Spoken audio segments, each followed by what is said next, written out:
Hello दोस्तों, welcome back. दोस्तों इस वीडियो के अंदर हम लोग डिस्कस करने जा रहे हैं MA final year English literature paper 3 को।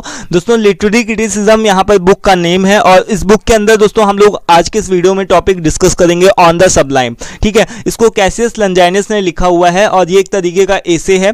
ठीक है, इस एसे में क्या चीज़ बताया गया है वो अभी हम लोग बाद में डिस्कस करेंगे, बट इससे पहले हम एक और भी चीज़ आपको बता देते हैं कि यहाँ पर लिटरेरी क्रिटिसिज्म के से रिलेटेड कुछ एक टॉपिक्स को हम लोगों ने ऑलरेडी डिस्कस करके रखा हुआ है, जैसे the poetics by Aristotle, preface to the lyrical ballad by William Wordsworth, Biographia Literaria by S T. Coleridge. तो ये सारी चीज़ों को हम लोगों ने ऑलरेडी डिस्कस करके रखा हुआ है। अगर आपने उन सारी चीज़ों का वीडियोस को नहीं देखा है तो देख सकते हो जाकर के, लिंक सभी वीडियोस का डिस्क्रिप्शन बॉक्स में मिल जाएगा। ठीक है, तो चलिए अभी स्टार्ट करते हैं दोस्तों हम लोग ऑन द सबलाइम। ये दोस्तों जो पेपर का पैटर्न है वो कानपुर यूनिवर्सिटी से लिया है मैंने। ठीक है, और उसी के बेसिस में यहाँ पर मैं आप लोगों के साथ में जो भी चीज़ें हैं उनको शेयर करता हूँ। ठीक है, तो on the Sublime, on the Sublime का मतलब दोस्तों क्या है? सबलाइम का जो मतलब होता है वो क्या होता है? सबलाइम का मतलब होता है दोस्तों ग्रांड या फिर हाई माइंडेड। अगर आप इसको हिंदी में सर्च करोगे तो इसका मतलब है कि उत्कृष्ट या फिर प्रभावशाली। तो किस फील्ड के अंदर? In the field of writing. ठीक है, प्रभावशाली तो होना, बट किस फील्ड के अंदर होना? राइटिंग के फील्ड के अंदर होना।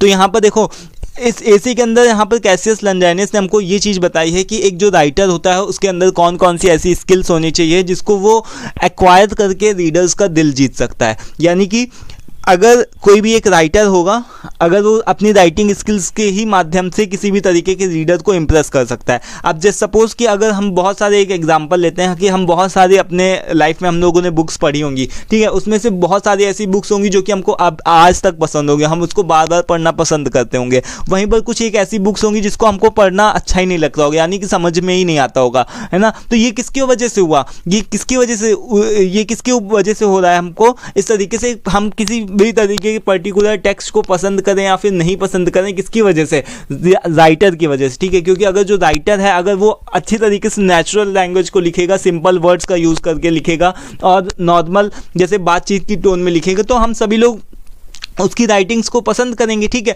और अगर वहीं पर बहुत ज़्यादा कठिन शब्दों का यूज़ किया जाएगा और वो अपनी यूनिकनेस दिखाने के लिए बहुत ज़्यादा बड़े बड़े भारी भरकम शब्दों का यूज़ करेगा अगर जो भी राइटर, तो हम उसकी राइटिंग्स को नहीं पसंद करेंगे, है ना, जाहिर सी बात है। ठीक है, अब एक एग्जाम्पल और भी ले लो, जैसे कि अगर कोई भी है तो वो अगर वीडियो के अंदर बहुत ही सिंपल लैंग्वेज का यूज़ कर रहा है तो हम उसकी वीडियोज़ को देखेंगे जा करके। ठीक है, बट अगर कोई भी ऐसा व्यक्ति जो कि बहुत ज़्यादा इंग्लिश में बोल रहा है और मतलब बहुत ज़्यादा फ्रेंच के भी वर्ड्स यूज़ कर रहा है, इस तरीके से अगर बहुत ज़्यादा इस तरीके की चीज़ों का यूज़ करे तो हमको समझ में ही नहीं आएगा। ठीक है, उससे वो अपनी यूनिकनेस तो दिखा सकता है कि हाँ उसको बहुत ज़्यादा ज्ञान है, बहुत ज़्यादा नॉलेज है, बट वो रीडर्स का यानी कि जो भी देखने वाले हैं उसकी वीडियोस को, उसका दिल नहीं जीत सकता, है ना। तो इसी तरीके से जो राइटर है, राइटर भी क्या कर सकता है? वो राइटर्स अपने सिंपल शब्दों के माध्यम से ही रीडर्स का दिल जीत सकता है। वो बहुत ज़्यादा भारी भरकम और बड़े बड़े वर्ड्स को लिख करके केवल अपनी यूनिकनेस तो दिखा सकता है राइटिंग के अंदर, बट वो रीडर्स को कभी भी इंप्रेस नहीं कर सकता। ठीक है, तो ये बात ध्यान में रखने वाली है। तो यहाँ पर कैसियस लंजाइनस हमको ये चीज़ बताते हैं कि कौन कौन सी ऐसी राइटिंग स्किल्स हैं जिसको कौन कौन सी ऐसी चीज़ें हैं जिसको हम इम्प्रूव करके राइटिंग स्किल्स को इम्प्रूव कर सकते हैं और रीडर्स को इम्प्रेस कर सकते हैं। ठीक है, इसके लिए इन्होंने यहाँ पर इस पूरे एसे के अंदर ऑन द सबलाइम के अंदर इन्होंने 5 प्रिंसिपल्स बताए हुए हैं। वैसे तो देखा जाए ये जो पूरा एसे है बहुत ज़्यादा लेंथी है, बहुत ज़्यादा बड़ा है, बट यहाँ पर एग्जाम पॉइंट ऑफ व्यू से बात किया जाए और आपके समझने के पर्पस के हिसाब से मैंने बहुत इसको सिंपल और सरल शब्दों में मैं आप लोगों को समझाने की कोशिश कर रहा हूँ। ठीक है, तो चलिए स्टार्ट करते हैं। देखिए यहाँ पर कि क्या लिखा क्या हुआ है। सबलाइम, सबलाइम का जैसे मतलब बताया मैंने कि सबलाइम का मतलब क्या होता है? उत्कृष्ट या फिर प्रभावशाली, बट किस फील्ड के अंदर? राइटिंग के फील्ड के अंदर। अगर जो आपकी राइटिंग है, राइटिंग प्रभावशाली होनी चाहिए, यानी कि उत्कृष्ट होनी चाहिए, ये चीज़ हमको यहाँ पर बताया जा रहा है सबलाइम का मतलब। और एक वर्ड यहाँ पर सब्लिमिटी भी है, बार बार यूज हुआ है, जिसका मतलब क्या होता है? नोबेलिटी। ठीक है, तो सब्लिमिटी का मतलब कि क्या? सब्लिमिटी जो है, नोबेलिटी जो है, किसके फील्ड में? राइटिंग के फील्ड में। इज नॉट इनेट, मतलब कि इसको हम केवल मन से नहीं आती है कि अगर एक कोई आदमी चाहे, वो जो राइटर चाहे, तो वो उसको राइटर को बार बार प्रैक्टिस करके चीज़ों को, इन सारी चीज़ों को प्रैक्टिस करना पड़ता है। ठीक है, तब फिर यहाँ पर हमको नेक्स्ट लाइन में लंजाइनस बताते हैं कि जो सब्लिमिटी होती है वो इनेट नहीं होती है, अंदर से नहीं आती है। It can be acquired by instruction, मतलब कि जो सबलिमिटी है, यानी कि अगर आप अपनी राइटिंग्स को अच्छा बनाना चाहते हो तो ऐसा नहीं सोचना चाहिए कि वो अंदर से आप जो सोचते जाओ वो लिखते जाओ, ठीक है, वो उससे रिलेटेड ऐसा कुछ नहीं सोचना चाहिए। इसको बार बार प्रैक्टिस करके ही आप अपनी चीज़ों को अच्छा, अपनी राइटिंग स्किल्स को अच्छा बना सकते हो, ठीक है। तो इसके लिए प्रैक्टिस की ज़रूरत पड़ती है और इंस्ट्रक्शंस का मतलब यहाँ पर प्रैक्टिस से ही है कि इसको हम लोग बार बार प्रैक्टिस करके ही, एक जो राइटर होता है अगर वो बार बार प्रैक्टिस करेगा लिखने का तभी वो अपनी राइटिंग स्किल्स को अच्छा बना पाएगा, ठीक है। तो उसके बाद में यहाँ पर जो लंजाइनस है वो बात करते हैं ट्रू सबलिमिटी और फॉल्स सबलिमिटी की। ट्रू सबलिमिटी से इनका मतलब है कि जो भी लैंग्वेज होनी चाहिए, जो भी चीज़ें होनी चाहिए, जो भी मैटर होना चाहिए वो नेचुरल होना चाहिए। नेचुरल से रिलेटेड का मतलब क्या मतलब है कि तो ट्रू सबलिमिटी का मतलब यही होता है कि जैसे कि कोई भी बहुत ज़्यादा आपकी नेचुरल, जो भी आपकी नेचुरल, जो आपकी दिल की आवाज़ बोल रही है वही सारी चीज़ें आपके मैटर के अंदर लिखी होनी चाहिए। बहुत ज़्यादा किसी चीज़ों को हाइपरबोलिक तरीके से दिखा करके, यानी कि बहुत ज़्यादा चीज़ों को बढ़ा चढ़ा करके आप रीडर्स का दिल नहीं जीत सकते हो। तो ट्रू सबलिमिटी जो होती है वो रीडर्स को हमेशा प्लीज़ करती है, यानी कि अगर जो आपके मन की आवाज़ आ रही है या फिर आप अपने दिल से जो भी चीज़ों को लिख रहे हो, ठीक है, वो क्या होती है, रीडर्स का हमेशा दिल जीतती है। जैसे कि एक एग्जांपल देता हूं मैं कि कई सारी ऐसी फिल्म्स होती हैं, कोई भी ऐसी मूवीज़ होती हैं जो कि बहुत ज़्यादा अगर प्रोफेशनल मैनर में भी बनाई जाती है तब पर भी वो बहुत ज़्यादा हिट नहीं होती है। वहीं पर अगर थोड़ी सी भी कई बार कुछ भी ऐसे गाने भी होते हैं या फिर थोड़े से मूवीज़ होते हैं जो थोड़ी से अगर कैजुअल टोन में होती है या फिर कैजुअल वे में अगर रिप्रेजेंट किया जाता है तो वो रीडर्स के, जो भी लोगों का दिल जीत लेती है और बहुत ज़्यादा हिट भी हो जाती है वो मूवी, है ना। तो ये किस वजह से होता है, क्योंकि वो उसमें नेचुरलिटी का चीज़ों को दिखाया जाता है, उसमें ज़बरदस्ती की फॉल्स चीज़ें, मतलब ज़बरदस्ती के जैसे जो भी चीज़ें होती हैं उनको बढ़ा चढ़ा करके नहीं दिखाया जाता है कि एक जो जैसे हीरो है तो वो किसी चीज़ में उसने एक घूंसा मारा तो वो कहीं चला गया, इस तरीके की जो भी बहुत ज़्यादा फॉल्स चीज़ें, फालतू की चीज़ें इस तरीके की नहीं दिखाया जाता, ठीक है। अगर नेचुरलिटी जो भी होगी, अगर वो सारी चीज़ें दिखाई जाएंगी तो वो क्या होंगी, वो सभी लोगों का दिल जीतेगी, ठीक है। तो इसी तरीके से जो होगा, अगर जो भी राइटिंग स्किल्स होंगी, जो भी राइटिंग के अंदर जो भी आपका राइटिंग का मैटर होगा, अगर उसमें सिंपल चीज़ों का यूज़ होगा, सिंपल चीज़ों से रिलेटेड, मतलब कि जो भी आपके मन की आवाज़ बोल रही है या फिर आप जो भी नेचुरल चीज़ें हैं वही सारी चीज़ें अगर जो भी होंगी तो वो रीडर्स का दिल जीत लेंगी, मतलब कि वो क्या करेंगी, प्लीज़ ऑल द रीडर्स, मतलब रीडर्स जो भी होगा उससे क्या होगा, खुश होगा, ठीक है। और इसी के साथ में यहाँ पर देखो ट्रू सबलिमिटी से रिलेटेड मतलब क्या है कि ट्रू सबलिमिटी मतलब कि अगर आप इसी तरीके से बहुत ज़्यादा चीज़ों को बढ़ा चढ़ा करके नहीं बताते हो तो इससे क्या होता है, जो भी पढ़ने वाला है उसकी जो भी सोल होगी वो क्या होगी, मोटिवेटेड होगी और लिफ्टेड अप, मतलब कि जो भी उसकी सोल, कई बार हमको कोई भी चीज़ें ऐसे पढ़ करके देख करके ऐसा नहीं लगता है कि मतलब कि हाँ हमको भी अपने अंदर ये चीज़ का डेवलपमेंट करना चाहिए। बहुत सारी ऐसी बुक्स होती है जिसको हमको पढ़ते हैं तो हम मोटिवेट हो जाते हैं, ठीक है, हम अपने आप को हम मतलब बहुत ज़्यादा उसमें इमोशनली टच हो जाते हैं और लगता है कि हाँ ये हमारे लिए ही बात कही गई है, ठीक है। तो ये सारी चीज़ें जो भी होती है वो किसके थ्रू आती है, ट्रू सबलिमिटी के थ्रू आती है। उसके अंदर फॉल्स सबलिमिटी होगी तो फॉल्स सबलिमिटी के थ्रू ये सारी चीज़ें पॉसिबल नहीं हो सकती कि आप ज़बरदस्ती उसमें सारी चीज़ों को भर रहे हो, ज़बरदस्ती चीज़ों को बढ़ा चढ़ा करके बता रहे हो। तो ये सारी चीज़ें फॉल्स सबलिमिटी का यूज़ कम से कम करना चाहिए एक राइटर को, ठीक है। फिर देखो आगे हमको यहाँ पर जो सबसे इंपॉर्टेंट चीज़ है, यहाँ पर लंजाइनस हमको यहाँ पर 5 प्रिंसिपल्स के बारे में बताते हैं कि 5 प्रिंसिपल कौन से हैं जो सबलिमिटी, जैसे कि जो sources 5 principle sources of sublimity are, यहाँ पर 5 सोर्सेज बताए, 5 प्रिंसिपल बताए गए हैं, ठीक है, जिसको आपको मेंशन करना ही है। अगर आप अपने इस तरीके का अगर क्वेश्चन का आंसर दे दो तो ये 5 आपको प्रिंसिपल मेंशन करना ही है, जिसके अंदर सबसे पहला आता है कि ग्रांड थॉट्स, मतलब कि ग्रांड थॉट्स का मतलब क्या होता है दोस्तों, लंजाइनस हमको ये बताते हैं कि अगर आप कोई भी चीज़ को लिखने के लिए जा रहे हो तो वो कहीं ना कहीं से आइडिया से ही आता है,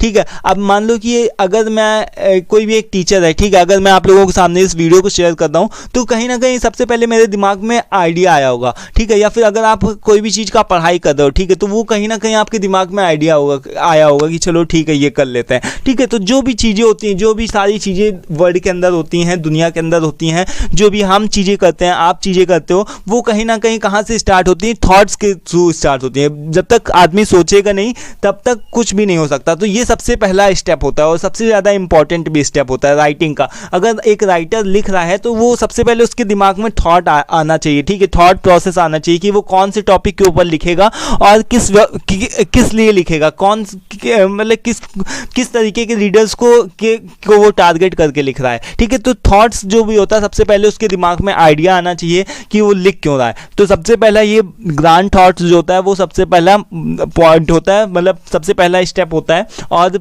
सबसे इंपॉर्टेंट भी होता है, ठीक है। उसके बाद में सेकंड पे आता है कि capacity for the strong emotions. अब देखिए थॉट्स आ जाते हैं, उसके बाद में फिर इमोशंस का आना, इमोशंस आते हैं। जैसे कि इमोशंस का मतलब कि जैसे कि अगर मान लो कि कोई एक राइटर है तो उसको सबसे पहले उसने क्या किया, उसके दिमाग में आया कि चलो ठीक है हम किसी एक पर्टिकुलर टॉपिक के ऊपर लिखेंगे, ठीक है। अब जब भी उसने सोच लिया कि चलो ठीक है हमको उस पर्टिकुलर टॉपिक के ऊपर लिखना है, तब उसको उसके अकॉर्डिंग इमोशंस को भी बनाने होंगे। जैसे कि अगर मान लो कि वो कोई भी ऐसी इमोशनल चीज़ों को रिप्रेजेंट कर रहा है, इमोशनल चीज़ों को लिख रहा है अपनी राइटिंग के अंदर, तो उसको थोड़ा इमोशनल होना पड़ेगा। अगर वहीं पर कोई वो ऐसी चीज़ों को लिख रहा है जिसके अंदर वो थोड़ा खुशी को दिखा रहा है, हैप्पीनेस को दिखा रहा है, तो वो पहले खुद को खुश करेगा, ठीक है। वो ऐसा नहीं कि दुखी मन के साथ में लिखना स्टार्ट कर दिया उसने, पहले वो खुद को खुश करेगा, अपने इमोशंस को पहले वो हैप्पी करेगा, उसके बाद में राइटिंग के थ्रू वो लिखेगा, तभी उसके राइटिंग के अंदर वो बात आ पाएगी, ठीक है। तो जैसे कि एक मान लो कि आप एक्टर मान लो, फॉर एग्जाम्पल जैसे कि एक एक्टर मान लो, ठीक है। तो एक्टर जो भी होता है, अगर एक्टर पहले ही मान लो कि उसको एक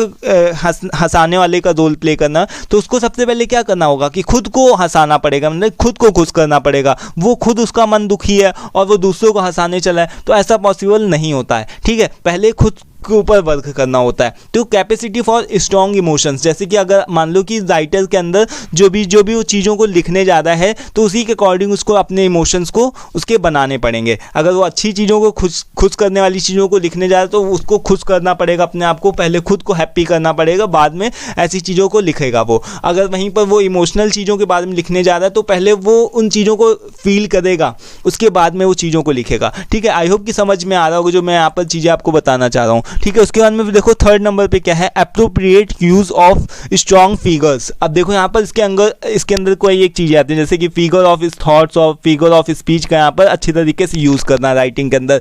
एक बार सबसे पहले क्या आता है यहाँ पर, सबसे पहला प्रोसेस स्टेप क्या है, आपका थॉट प्रोसेस है कि आपके दिमाग में थॉट आना चाहिए। अब थॉट जब आ चुका, जो भी आपने लिखने का डिसाइड कर लिया, उसके अकॉर्डिंग आप क्या बनाओगे, अपनी इमोशंस बनाओगे। अब इमोशंस बनाने के बाद में आपको क्या करना है, वहाँ पर फिगर ऑफ स्पीच और फिगर ऑफ थॉट्स का यूज़ करना है, ठीक है, उन राइटिंग के अंदर। और उसके बाद में आपको क्या करना है, नोबेलिटी ऑफ डिक्शंस, यानी कि प्रॉपर वर्ड्स का यूज़ करोगे आप, यूज़ ऑफ मेटाफर्स का यूज़ करोगे, ठीक है। अदर ऑर्नामेंटेशंस, यानी कि और भी जो भी सजावट की चीज़ें होती हैं, जिस तरीके से आप डिक्शंस को, अपने लैंग्वेज को सजा सकते हो, ठीक है, ऑर्नामेंट कर सकते हो, ठीक है, उन सारी चीज़ों का यूज़ करेगा। उसके बाद में सबसे 5 नंबर पे लास्ट स्टेप आता है, that is dignity of composition, यानी कि वर्ड्स का अरेंजमेंट। अब आपने सारी चीज़ों को कर लिया, आपके पास में जो भी सारी चीज़ें हैं वो सारी चीज़ें हो चुकी हैं, ऑर्नामेंटेशन हो चुका है, प्रॉपर वर्ड्स को अभी आपने चूज़ कर लिया। अब आपको क्या करना है, वर्ड्स को अरेंज करना है, ठीक है। ऐसा नहीं होना चाहिए कि जो भी चीज़ें पहले आनी चाहिए वो बाद में आ रही हैं और जो चीज़ें बाद में आनी चाहिए वो पहले आ गई, ठीक है। तो ये सारी चीज़ें, ऐसा कुछ भी नहीं होना चाहिए। आपकी जो भी राइटिंग स्किल्स होनी चाहिए, जो भी आप राइटिंग लिख रहे हो उसके अंदर जो भी वर्ड्स हैं, जो भी सेंटेंस हैं, वो वेल अरेंज्ड होने चाहिए। तो ये सारी चीज़ें जो भी हैं वो 5 प्रिंसिपल्स हैं जिसको लंजाइनस ने बताया हुआ है, ठीक है। अब देखो यहाँ पर हमको कुछ और भी चीज़ें यहाँ पर बताई गई, जैसे कि अकॉर्डिंग टू लंजाइनस जो भी स्किल्स हैं, sublimity of a great writing are slowly disappearing in the people these days. मतलब कि यहाँ पर जो भी लंजाइनस है वो हमको कुछ एक चीज़ों की तरफ इंडिकेट करते हैं। वो हमको ये चीज़ बताते हैं कि आजकल लोगों से क्या हो रहा है, धीरे धीरे जो भी उनके अंदर से जो भी अच्छी जो लिखने की कला है वो धीरे धीरे गायब होती चली जा रही है। क्योंकि पहले के लोग क्या करते थे, पहले के लोग पैसों के लिए नहीं लिखते थे, पहले के लोग अपने दिमाग से लिखते थे और मतलब अपने आप को अपनी खुशी के लिए लिखते थे। बट आजकल के लोग क्या करते हैं, केवल वो पैसों के लिए लिखने लगे हैं, ठीक है, मनी के लिए, वो पैसों के लिए लिखने लगे हैं। क्योंकि जैसे हम देखते हैं कि जो भी बहुत सारे लोग ऐसे होते हैं जो कि ब्लॉगिंग करते हैं, ब्लॉग्स वगैरह भी हैं उनके, लिखते हैं जाकर के, या फिर अपनी बुक्स को भी पब्लिश करवाना चाहते हैं क्योंकि वो फेमस होना चाहते हैं, क्योंकि वो नेम ऑफ फेम चाहते हैं। लेकिन वो अपने पैशन की वजह से उसको नहीं लिखते, केवल वो पैसे कमाने की वजह से लिखते हैं। तो इस तरीके से वो लंजाइनस है वो हमको ये चीज़ बताते हैं कि आजकल जो भी राइटिंग स्किल्स है, जो ग्रेट राइटिंग स्किल्स है, वो धीरे धीरे कहीं ना कहीं स्लोली डिसअपियर हो रही है। ठीक है, वो सारी चीज़ें कहीं ना कहीं गायब हो रही हैं क्योंकि लोगों ने पैसों के लिए लिखना स्टार्ट कर दिया है और लोग फेमस होने के लिए, नेम एंड फेम पाने के लिए लिखना स्टार्ट कर चुके हैं। ठीक है, इसी के लिए यहाँ पर लोग दूसरों को खुश करने के लिए लिखते हैं। ठीक है, खुद की खुशी का ध्यान नहीं बट दूसरों को खुश करने के लिए जाते हैं, पैसों के लिए लिखने स्टार्ट करते हैं, ऐसे बड़े बड़े बहुत सारे ऐसे सेंटेंसेस को लिखते हैं। ठीक है, और हार्ड वोकैब्स का मतलब यूज़ करते हैं। ठीक है, बहुत ज़्यादा भारी भरकम शब्दों का यूज़ करते हैं जिसको अगर एक कॉमन नॉर्मल आदमी चाहे तो वो समझ भी नहीं सकता है। ठीक है, और use of inappropriate language for showing the uniqueness, अगर आप जो राइटर होगा वो अपनी यूनिकनेस को दिखाना चाहता है, यानी कि अगर जो एक राइटर है वो अपने आप को बहुत ज़्यादा महान दिखाना चाहता है, ठीक है, तो वो अपने बहुत ज़्यादा बड़े बड़े लैंग्वेज का, बहुत ज़्यादा भारी भरकम वर्ड्स का और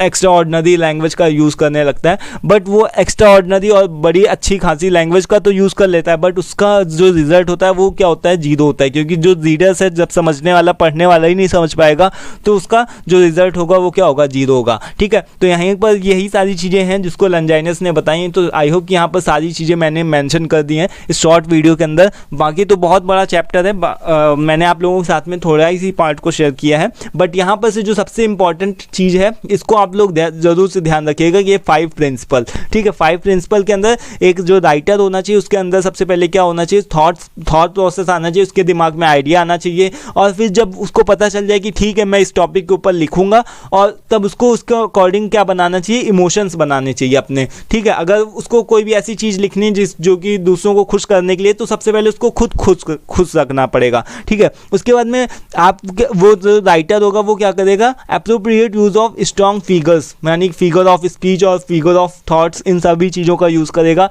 फिर प्रॉपर वर्ड्स को अरेंज का यूज़ करेगा, यूज़ ऑफ मेटाफर और भी अदर ऑर्नामेंटेशंस का यूज़ करेगा। देन 5th नंबर पे आता है डिग्निटी ऑफ कंपोजिशन, यानी कि वो वर्ड्स का अरेंजमेंट करेगा, जो भी पहले चीज़ें आने वाली हैं वो पहले आएंगी और जो बाद में चीज़ें आने वाली हैं वो बाद में आएंगी। ठीक है, तो ये 5 प्रिंसिपल ज़रूर से ध्यान रखिएगा और यही है इस पूरे चीज़ों के अंदर। आई होप दोस्तों सब चीज़ें क्लियर हो चुकी हैं। अगर कोई भी आपको प्रॉब्लम हो, दिक्कत हो तो आप कमेंट बॉक्स में कमेंट करके बता सकते हो।